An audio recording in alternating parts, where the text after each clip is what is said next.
Hello guys, welcome to another video of stock market friends. Riyasat lifestyle limited का जिस IPO का आज day 2 का सब्सक्रिप्शन ओपन हो रहा है, जानेंगे लाइव सब्सक्रिप्शन जीएमपी कितना चल रहा है, लिस्टिंग कितना मिलेगा, परफॉर्मेंस कैसा रहा, अप्लाई करें या फिर फाइनल डिसीजन क्या ले, इन सभी पॉइंट्स को डिस्कस करेंगे। और ये कोई रिकमेंडेशन वीडियो नहीं है, इसलिए जो भी फाइनल डिसीजन होगा अपनी रिस्क पर लीजिएगा। चलिए फ्रेंड्स, वीडियो स्टार्ट करते हैं।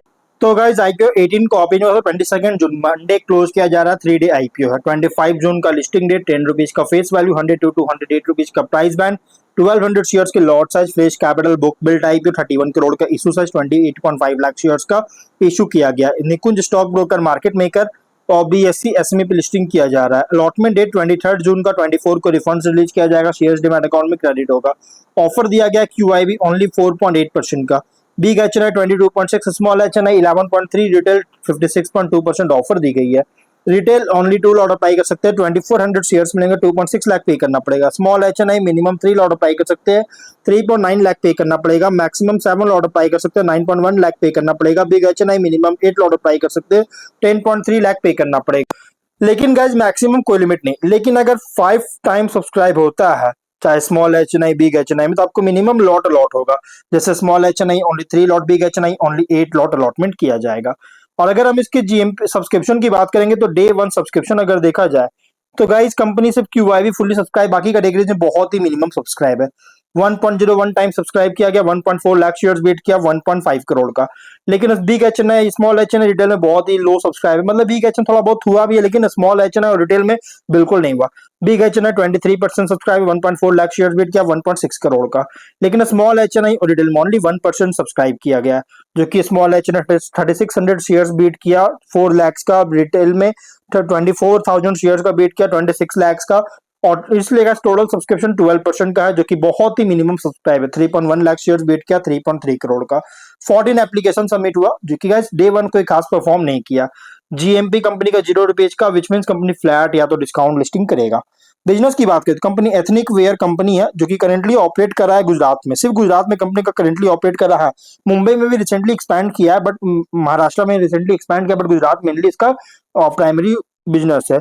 4 एडिशनल न्यू स्टोर्स जो कि आईपीओ फंडिंग से प्लान किया है, जो कि ऑब्जेक्टिव में आप देख सकते हैं। इसमें कैपेक्स करेगा, जो कि एक्सपेंशन कर रही है। Working capital requirement general corporate purpose के लिए फंडिंग चाहता है।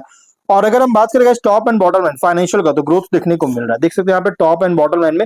लेकिन 24 से जो बॉटम लाइन है सरप्राइजिंग बूस्ट हुआ और बम्पर प्रॉफिट हुआ, जिसके कारण गाइस कंपनी डाउट क्रिएट कर रहा है।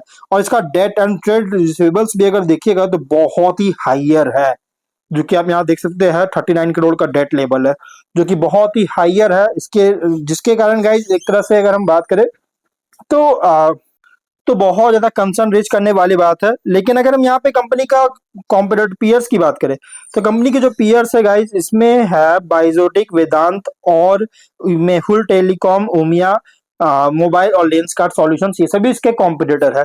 और कंपनी का रेशियोज में ROE 28.1, ROCE 17.3, RONW 24.7, PAT margin 15.4, EBITDA margin 26.1% का, डेट टू इक्विटी 2.2 टाइम का, जो मैंने भी आपको बताया हायर डेट लेवल है। और पीबी है 6.5, पी रेशियो 17.5 टाइम का। प्रोमोटर होल्डिंग है प्री इशू 99.9%, पोस्ट इशू 73.4% का। कंपनी का रिसेंट फाइनेंशियल डेटा के अकॉर्डिंग प्राइस बैंड जो रखा गया एग्रेसिव, मतलब कि ओवरली प्राइस रखी गई है।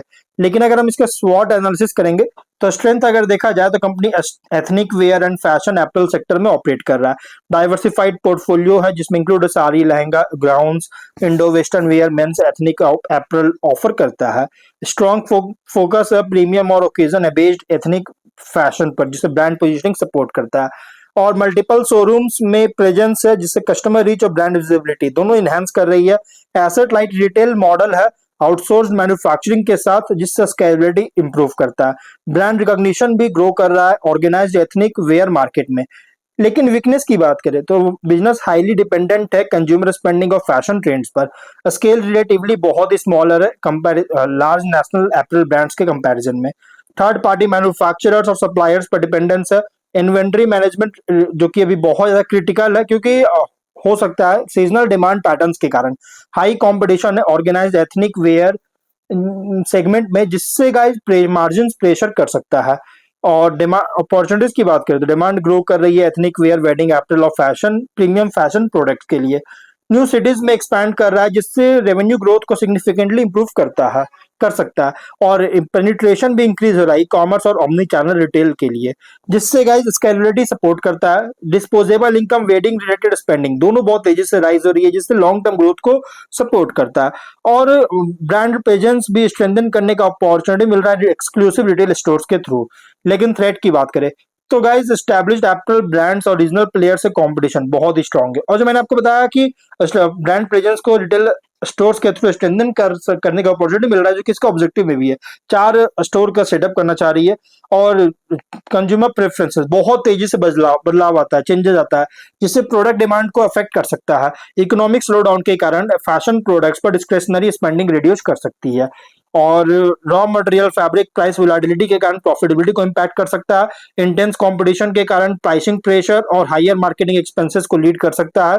पीयर कॉन्टेक्स्ट करेंगे तो लार्ज फैशन रिटेलर्स के कंपैरिजन में कंपनी ऑपरेट कर as a mid scale ethnic wear and occasion fashion brands और अदर एथनिक एपरल कंपनीज के साथ अगेंस्ट देखा जाए तो product variety, retail presence, premium positioning पर compete कर रहा है। इन्वेस्टर के लिए आईपीओ रिप्रेजेंट कर रहा है fashion and consumer apparel sector play, जहां ग्रोथ डिपेंड करता है brand expansion, store network growth और कंज्यूमर प्रेफरेंसेस में चेंजिंग पर पूरी तरह से डिपेंड करता है। तो गाइस इसलिए देखिए आईपीओ जो है ना, ये तो रिस्की आईपीओ, लेकिन हाँ ये medium term IPO but risky IPO.